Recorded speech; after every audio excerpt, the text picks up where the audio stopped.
Esto es La Octava, soy Ricardo Rafael, le agradezco mucho que me acompañe en esta emisión a ras de suelo, participe, comparta sus reflexiones. Yo aquí subo sus preguntas, le consta, lo podemos hacer a través de las redes sociales, @RR en Radio Centro, @Ricardo M. Rafael, ambas direcciones en Twitter, con mi nombre en Facebook y desde luego en la plataforma de YouTube de La Octava. Como está anunciadísimo desde el arranque, hoy es miércoles de oposiciones, me da muchísimo gusto tener a la senadora Vanessa Rubio, senadora del PRI, aquí con nosotros. ¿Cómo eligió el día para venir, Vanessa? ¿Verdad? Así son. No se eligen estos coyunturas en la vida. Así es que aquí estoy encantada de estar contigo, Ricardo. Muchas gracias por el espacio y saludos a todo tu auditorio. No dudé en ningún momento que fuera a venir, pero en un momento dije, hoy es día complicado y mire que esta conversación la teníamos agendada hacía ya un par de semanas. Pero a ver, vamos entrando con el primer tema del día. Sí. Hoy en la mañana, en Palacio Nacional, el presidente de la Suprema Corte de Justicia, el presidente de la República y también el consejero jurídico de la presidencia, Julio Scherer, presentan una iniciativa, o por lo menos nos dan a conocer una iniciativa de reformas al Poder Judicial. Hay quien vio con malos ojos ver a ambos poderes juntos, y un poquito más tarde tenemos a las y los legisladores visitando la Corte para conocer esta iniciativa y discutirla. Es un cambio de formas, esto no se acostumbra así, y me encantaría, a partir del cambio de formas que ya desde el Senado le ha tocado ver, cómo está evaluando primero este encuentro entre poderes y luego la sustancia, la propia iniciativa. Lo que es claro es que vivimos en un país distinto completamente, en donde la estructura cambió, la interacción entre los actores, las formas cambiaron. Yo creo que mientras se respete la división de poderes y la institucionalidad, qué bueno que haya diálogo, qué bueno que haya cooperación, qué bueno que hayan coincidencias. Entonces, a mí me parece afortunado que hayan coincidencias, en este caso, entre el Poder Ejecutivo y el Poder Judicial, respecto de una reforma tan trascendental para el país. Habíamos tenido un conato de presentación de esta reforma hace algunas semanas, en donde no hubo consenso, fue evidente, nos quedamos sin saber el texto, ¿no? Se filtraron algunos documentos, pero no supimos nunca cuál fue la propuesta original. Ayúdeme a entender qué pasó ahí. Reciben al fiscal. El fiscal se echa un discurso que claramente es la exposición de motivos de esas iniciativas. ¿A ustedes les circularon iniciativas? No. Pero a ver, lo que tuvimos todos y nos llegaron nuestros correos, ¿no llegó al Senado? Por supuesto, lo que pasa es que te llegan filtraciones. Pero eran filtraciones. De los medios, te llegan filtraciones de actores políticos, pero no hubo una presentación formal de este es el proyecto que se va a discutir. Entonces, lo que se acabó decidiendo por parte del presidente de la Jucopo, en este caso Ricardo Monreal, es que a falta de ese documento presentado oficialmente ante el Senado, lo que sí va a tener es una reunión de trabajo donde, en este caso, el fiscal plantearía la filosofía detrás de los cambios que querían hacer. A ver, no hubo acuerdo entre quién y quién. A ver, usted puede leer finamente la política entre el fiscal y el consejero jurídico. Realmente yo creo que no hubieron acuerdos entre los principales agentes del sistema actual, que tenían que tener pues ciertas nociones preacordadas de qué se quería, cómo se quería, y al final del día lo que quedó claro pues es que a falta de esos acuerdos pues no hubo una presentación formal, y a falta de esa presentación formal lo que hubo fue una reunión de trabajo donde se explicó de manera verbal, no tuvimos ningún documento, de manera verbal lo que se pretendían con estos cambios. Ahora se presentan los cambios. Con una lectura fina, se presenta el fiscal esta semana también en la mañanera con un chequezote, ¿no? Y queda pues claro que él no trae mano en esta reforma, y hoy tenemos al presidente de la Suprema Corte y queda claro que él sí trae mano en la reforma. ¿El presidente de la República ordenó las atribuciones, puso las iniciativas más en claro de lo que él podía apoyar y lo que no podía apoyar? ¿Qué fue lo que pasó? No puedo hablar sobre lo que no conozco, y aquí sí no me atrevería a decir quién puso orden o quién coordinó a los distintos actores o quién acercó en el diálogo a los distintos actores. A mí lo que me parece positivo, reitero, es que desde un punto de vista de cooperación entre poderes, de coincidencias entre poderes, haya un planteamiento conjunto, y eso yo creo que es positivo. Ahora, lo que necesitamos también en lo que toca a nuestra soberanía, en este caso el Senado de la República, es revisarlo a detalle, hacer comentarios, tener las reuniones en las comisiones y tomar una decisión al respecto. ¿Pudo ya echarle un ojo a la iniciativa que se presentó hoy? ¿Alguna reacción de bote pronto? Muy Son general. Pocos minutos, no le exijo más, pero me gustaría. Sí, muy general. Al fondo. Y a mí lo que me gusta, como siempre sabes, estudio mucho los temas y los estudio de principio a fin. Me hace falta una revisión mucho más fina. Yo lo que destacaría del tema es el hecho de que el judicial esté pensando una reforma para mejorar la impartición de justicia. Eso a mí me gusta. Yo creo que de repente nos da y nos ha dado en este país últimamente por querer cambiar la Constitución a más no poder, por querer cambiar las leyes a más no poder, cuando lo que creo que tenemos que hacer es hacer que la ley se cumpla, que haya justicia de facto en este ¿Pero país. hay alguna pista de que pudiéramos regresar al sistema previo?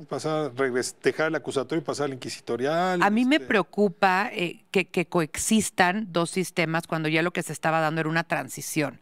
Entonces, en esta coexistencia tenemos que revisar exactamente qué va a quedar, porque tiene que quedar muy claro qué tipo de sistema vamos a tener.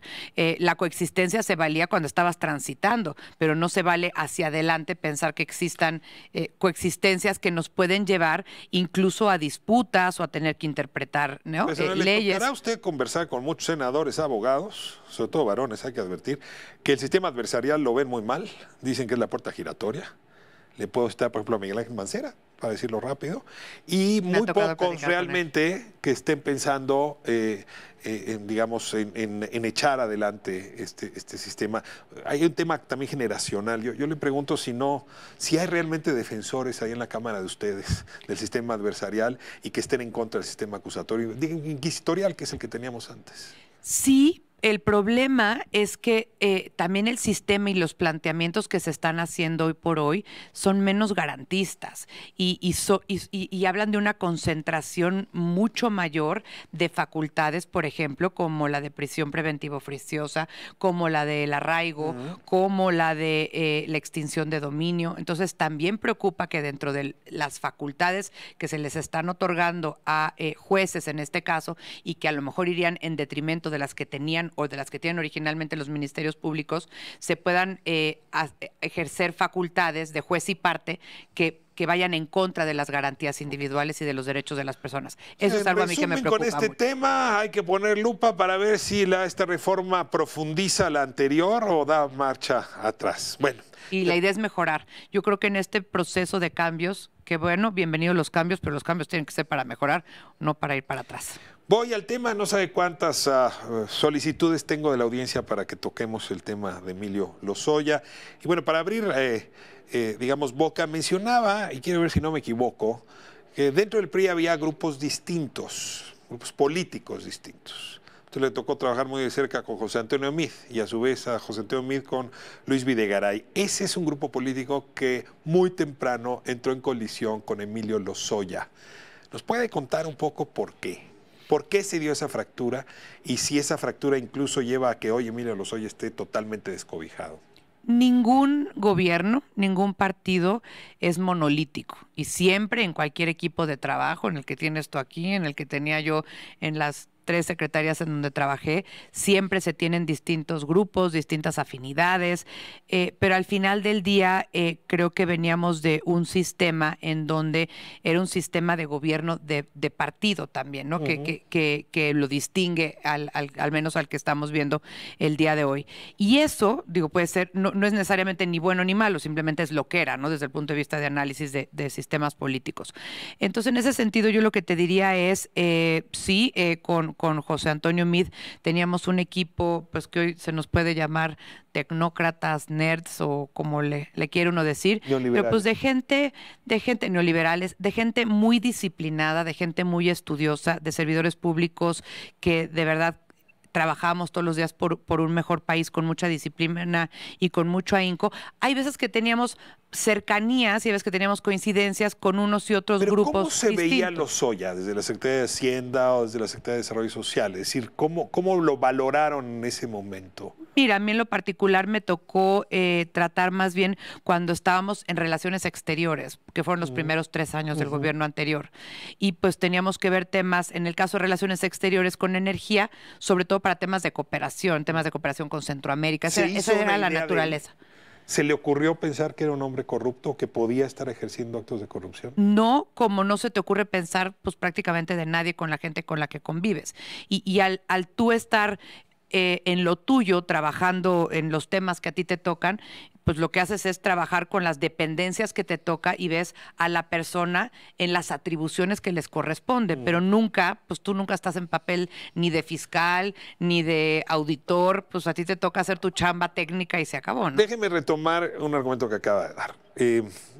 Yo todavía no soy bueno para definir el actual régimen, porque pues Morena gobierna muchos escaños, ¿no? Y gobierna buena parte de los territorios y tiene una presencia importante del Senado. Entonces, a lo mejor sí es un gobierno de partido, pero con una fuerte presencia unipersonal de liderazgo del presidente. En el caso déjeme hablar de la administración anterior, Sí. pues sí, el PRI intentaba, ¿no?, presentarse como un monolito. Y sin embargo, hoy el comunicado que manda el CEN del PRI dice que las conductas personales no son atribuibles a ninguna institución. Es decir, si Lozoya se portó mal, pues ¿por qué atribuírselo al PRI? Es muy complicado, Vanessa. Por un lado, actúas como partido, pero cuando te conviene te deslindas de tus integrantes. Hay algo en este comunicado que, digo, podría sumarse 18 párrafos diciendo lo mismo, es difícil que el resto lo creamos. Esto daña al PRI, le hace daño al PRI. Mira, yo lo que creo es que al final del día sí había un partido en el gobierno, en la administración pasada y en la anterior y en la previa y en la previa. Ese era el sistema político mexicano hasta hace un año. Pero al final del día también creo que no puede responder un partido absolutamente por todos los miembros de la administración pública. Y en la administración pública hay quienes forman parte del partido y quienes no forman parte del partido. Yo he sido, por ejemplo, te voy a poner mi caso, servidora pública por 25 años. Yo comencé a trabajar aquí al ladito en la Cancillería. Bueno, estábamos en Tlatelolco para entonces, que tú conoces muy bien el espacio. Me tocaba en el piso 4. Ponías tu lapicito y se te iba de lado porque todavía estaba bastante chueco el edificio. Todavía se va de lado. Pues eso nos pasaba, entonces poníamos la engrapadora para que no se te cayeran los lápices, pero al final del día, por ejemplo, yo nunca en estos 25 años estuve afiliada a ningún partido. Se hace servicio público técnico y así puedes vivir por mucho tiempo. Y entonces te estoy contando de una historia en donde yo trabajé para 3 presidentes del PRI, para 3 presidentes del PAN, pero al final del día lo que estás haciendo es trabajar por México cuando eres servidor público de carrera. Y qué bueno que haya servicio público de carrera. Entonces, lo que te quiero decir es, sí se vale el servicio público de carrera, pero cuando hay un partido en el gobierno, pues también hay muchos representantes de ese partido que son parte del gobierno y que son parte de la administración pública. Ahora, ¿no? le dediqué una buena parte del arranque del programa a conversar con Alejandro Gutiérrez, el corresponsal de Proceso en España, quien pues nos recuerda cómo HL financió campañas políticas y trayectorias políticas en España. El PP fue un gran escándalo, el affaire Gürtel, que conoces bien, afectó incluso a Mariano Rajoy y su reputación. Y cómo cabe suponer pues que ese mismo modus operandi en México germinó y que OHL habría financiado como Odebrecht la campaña del Partido Revolución Institucional en el 2012, la campaña del presidente Enrique Peña Nieto. Y entonces aquí ya no estás hablando de un personaje que se robó uno de estos lápices que se deslizaba en Tlatelolco, sino que pudo haber sido parte central de la corrupción entre la iniciativa privada, una constructora en este caso, y un partido. Y si se repite el modus operandi que vimos en España, en este caso, ¿cómo le haría el PRI, digamos, para decir, no, esto no tiene que ver conmigo, me deslindo con su corrupción unipersonal, pues? Empezamos este programa hablando de justicia. Cuando uno habla de justicia y de impartición de la ley y de un Estado de Derecho, no caben las suposiciones. Uno puede hablar de Odebrecht en toda su trayectoria en América Latina. Yo creo que lo que hace falta es esperar a que las instancias jurídicas y judiciales funcionen. Por eso vivimos en un Estado de Derecho, por eso queremos mejorar la impartición de justicia, por eso queremos asegurar la impartición de justicia de manera equitativa. Entonces, al final del día, yo lo que te diría es, pues que la justicia haga su trabajo, que la justicia haga su trabajo en este caso y en los muchos casos en donde se tiene que hacer un caso, en donde se tiene que otorgar el derecho a la defensa, en donde el Estado tiene que hacer y el Ministerio Público y todas las instancias, en este caso de la Fiscalía, tienen que presentar pruebas, el desahogo de pruebas y al final del día que triunfe la justicia. Todos queremos vivir en un Estado de Derecho y todos queremos vivir en un lugar en donde no haya nadie que se le acuse de manera parcial, pero tampoco queremos que queden impunes quienes deben de cumplir con un proceso jurídico. Adelante. Ahora, Vanessa, La justicia va a tener que hacer su trabajo. Yo no le quito ni un punto ni una coma a lo que acabas de decir. Y sin embargo, sí me pregunto si los procedimientos internos del PRI no tuvieron que ver también, pues se tuvieron que haber puesto en marcha. Es decir, yo no he visto a la Revolución Institucional en esta ocasión pues echar a andar su Código de Honor y Justicia, sus propias instancias para revisar estos casos, lo cual hace pues un poco que le están dejando a la justicia, déjame decirlo con mayúscula, que resuelva asuntos que a lo mejor desde casa debieron de haber sido atendidos antes. También me acorte y entramos a esto porque sí son muchos actores que han sido señalados de corrupción y selectivamente el PRI, alguno le ha dicho que has expulsado, pero a la inmensa mayoría los han dejado todavía adentro y ahí hay una pregunta que seguramente el electorado se sigue haciendo. Platicamos. Vamos a corte, estamos en la octava con la senadora Vanessa Rubio. Regresamos en un momento, no se vaya.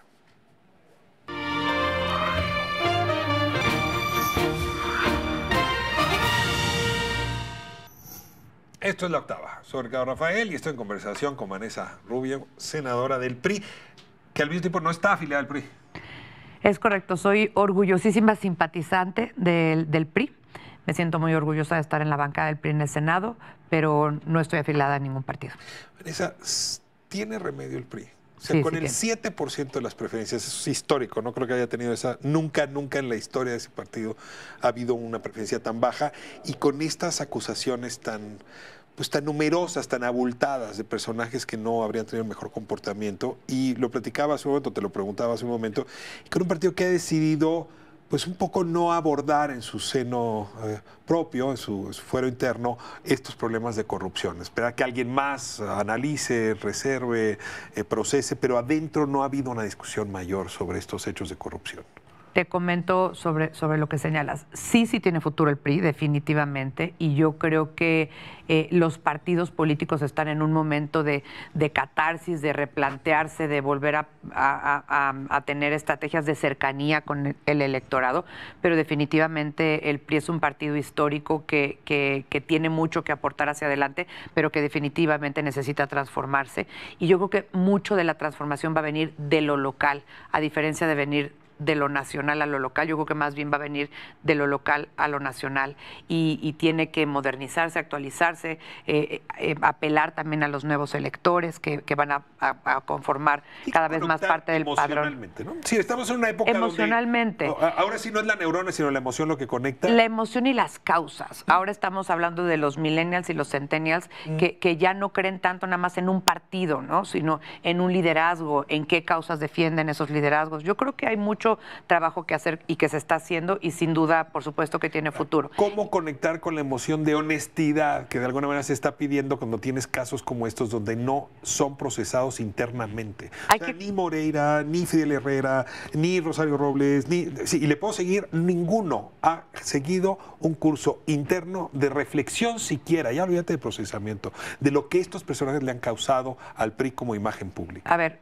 yo creo que el problema de corrupción es un problema de México, no es un problema privativo de algún partido político. Pero eso me suena a Enrique Peña Nieto en sus peores momentos. No, y no estoy hablando de cuando se dijo que era un tema intrínseco al ser humano. A ver, estoy hablando en la parte real. A ver, México tiene un problema de corrupción de las instituciones. México tiene un problema de corrupción de altos niveles y capacidad de corrupción por parte del crimen organizado.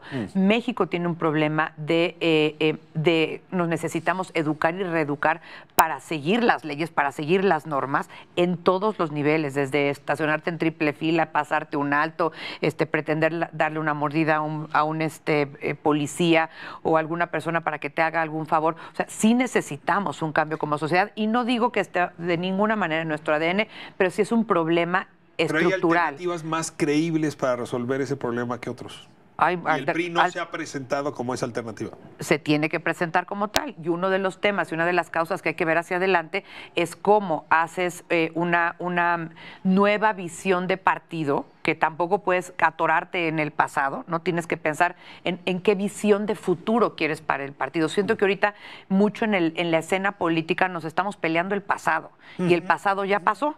Y entonces lo que tenemos que pensar es qué presente queremos construir, pero sobre todo qué futuro queremos dar de alternativa hacia adelante, ¿no? Se me va el tiempo y necesito aprovechar pues, su conocimiento de los temas económicos para hacerle algunas preguntas pues, delicadas, digamos, de la época. Leía pues, con atención estos reportes que ha presentado el INEGI recientemente, analistas de todo tipo, ¿no?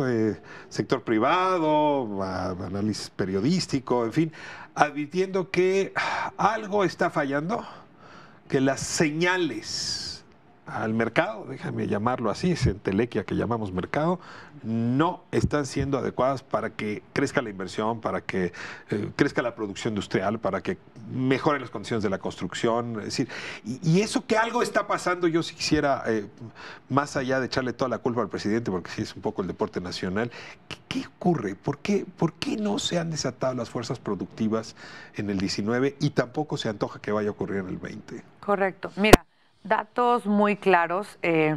No crecimos el año pasado, no crecimos en el 2019. El crecimiento total de la economía es de menos 0.1, datos del INEGI.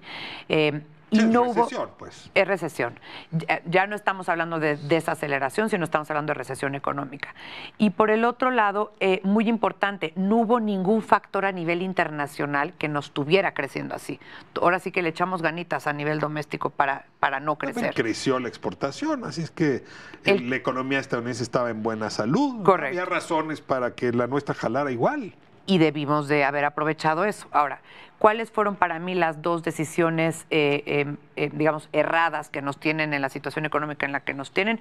Uno, la cancelación del aeropuerto, no por la cancelación per se del aeropuerto, que sí fue una mala decisión, sino por el choque de confianza que esto implicó. O sea, fue una alerta para todos los inversionistas nacionales y extranjeros de aguas. En México no hay certidumbre para poder invertir. Porque pueden echar atrás a proyectos tan grandes y tan por eso se cayó la inversión y por eso empezó a caerse la inversión fija bruta y por eso empezó a caerse el crecimiento y por eso empezó a caer la construcción y la minería. Sus datos, pero si uno ve la gráfica, la caída de inversión coincide con la consulta popular a propósito del aeropuerto. Ahí está. Y decías dos argumentos, ese es uno. ¿Y el otro? Ese es uno. Y el otro es el sector energético. No hay vuelta de hoja. No existe, Ricardo, en el mundo más que dos fuentes de financiamiento, pública y privada. Entonces, tú tienes que tomar una decisión de Estado para Pemex, tienes que tomar una decisión de Estado para CFE, tienes que tomar una decisión de Estado para todo el sector energético, de qué recursos le quieres meter. ¿Le quieres seguir metiendo recursos públicos que son finitos y que además ya ahorita te están comprometiendo las finanzas públicas del país? ¿O quieres abrir a la inversión privada, nacional y extranjera y con ello beneficiarte de esas coinversiones público-privadas, pues para sacar adelante a Pemex, para sacar adelante a CFE y para darle viabilidad al sector? Vanessa, el presidente y se hizo lo opuesto. Se ha fotografiado muchas veces con los 10, 12, 20 capitales más importantes de este país. En 1980 eso hubiese sido una gran señal al resto de los empresarios mexicanos de, pues si Slim está apostando, si tal empresario están apostando, ahí vamos todos. Y sin embargo, algo está ocurriendo donde tener cerca la voluntad de los empresarios más grandes del país no alcanza para que el resto de los capitales se movilicen, internacionales y nacionales. Yo te diría aún más. La foto no se ha materializado en inversiones. O sea, ¿no es cierto que Slim está apostando? Yo creo que en algunos casos continúan con inversiones, pero no hay inversiones nuevas, no están las grandes inversiones fluyendo a nuestro país. ¿Por qué? Porque hay incertidumbre. Hoy en la mañana tuve 2 reuniones grandes con empresarios de varias partes del mundo y lo que te dicen es que México es fantástico y tiene todo para que metamos nuestro dinero. Capital, nada más frontera, denos certidumbre. Denos certidumbre. Es un problema de certidumbre. O jurídica, y entonces tiene que ver con la seguridad también. Es un problema fundamentalmente de certidumbre o incertidumbre relacionadas con las políticas públicas. Cuando no sabes qué tipo de políticas públicas van a afectar tus negocios y como de repente las afectan un día y otro día no las afectan, tenemos el ejemplo de lo que pasó con el gas, ¿no? Tenemos el ejemplo de lo que pasó con los farm outs, que son las asociaciones público-privadas para el sector energético. ¿Pondrías ahí el sector turismo y los puentes? Sin también? duda, sin duda. Entonces, al final del día lo que quieren es certidumbre. Somos muy competitivos. A ver, luego se nos olvida, hay 193 países en Naciones Unidas, somos la 12ª economía del mundo, somos grandototes. Ahora, el presidente se preocupa y se preocupa bien porque la gente vota. Y cuando la gente vota, las mayorías se construyen y su fuerza radicó en ese Sin voto. duda. Pero también los mercados votan. Totalmente. Y eso se nos olvidan. Y cuando digo votan, necesito usar la B alta. Votan economías o abrazan economías. Correcto. ¿Los mercados están votando la economía mexicana? ¿Están Los a mercados, la expectativa? ¿Están distantes? Los mercados están puestos en pausa, están esperando señales. Y esas señales, si no vienen pronto, esos inversionistas van a salir de México, desafortunadamente. Entonces, lo que necesitamos es, todavía estamos en el momento de posibilidad de corrección de políticas. Y no es cierto, la verdad, esto de que puede haber desarrollo y que puede haber bienestar sin crecimiento económico. Hay un pie y el pie se nos está haciendo más chiquito. Entonces, eso no puede generar mayor bienestar. Entonces necesitamos que el país se haga grande, viene en un contexto internacional muy complicado. Hablabas tú ahorita de algo muy relevante, la economía de Estados Unidos.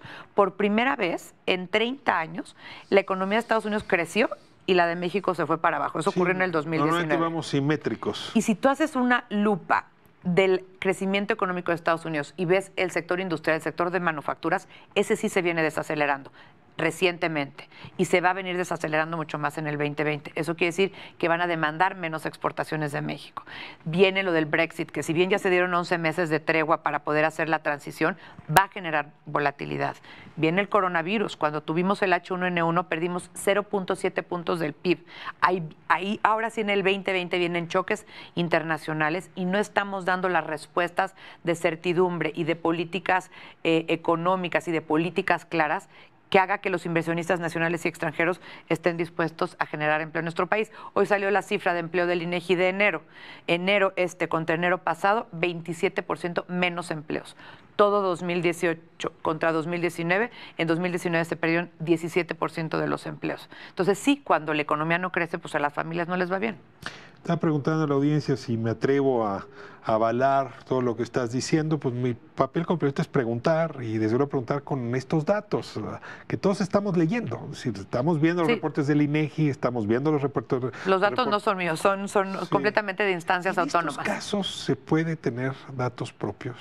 No, no se puede. O sea, ¿hay datos que podríamos tener todos? Porque no, yo puedo decirte, oiga, pues duda. mis datos son distintos. Por ejemplo, en el tema del desempleo, te voy a decir, oiga, Jóvenes Construyendo el Futuro ha dado empleo a muchísimos. Las becas Benito Juárez le están dando recursos. Hay transferencias por 300,000 millones de pesos. O sea, todo eso tendría también que estar apuntalando la economía. El mundo en los últimos 30, 40 años, después de tantas crisis, ha avanzado demasiado para tener datos sistematizados y auditables. Fondo Monetario, Banco Mundial, las calificadoras, los institutos autónomos. Todos esos podrían ser calificados como instancias neoliberales que no han dado los resultados que uno esperaba para un país como el nuestro. Pero no, yo lo que te diría es, ellos no tienen por qué dar resultados, los resultados los tenemos que dar nosotros. Y sí es cierto, a ver, hay autocrítica. El que se hubiera crecido la administración pasada 2.6% durante toda la administración, ¿está por debajo de nuestro potencial? Claro que está debajo de nuestro potencial, pero a ver, 2.6% aquí en China es mejor que cero. Pero Luis Videgaray algo hizo muy mal en su primer año como secretario de Hacienda, que metió al país también en un proceso de desaceleración. Es decir, pareciera que los primeros años son muy malos.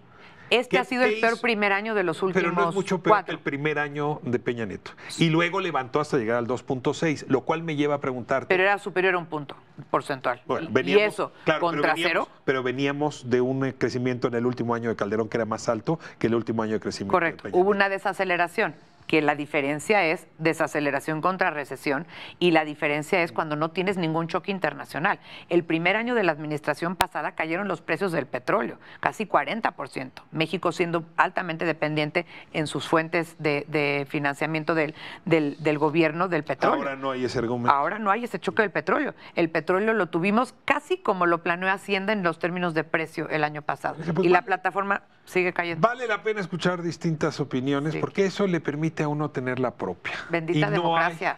Pues y mira, diversidad. bendita conciencia o ciencia de lo mismo.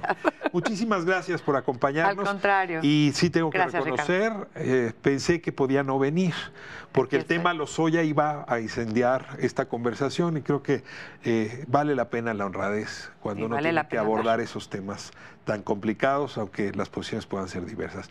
Vanessa Rubio, muchísimas Al gracias. contrario, gracias a ti. Vamos a corte, de vuelta le pedí a Hugo Concha que viniera otra vez hoy con nosotros, pues me urge conocer su opinión sobre esta iniciativa que circula a partir del esfuerzo de la Suprema Corte de Justicia, en acuerdo con la Consejería Jurídica de la Presidencia y también con los legisladores para cambiar el rostro de la justicia en nuestro país. Corte y volvemos.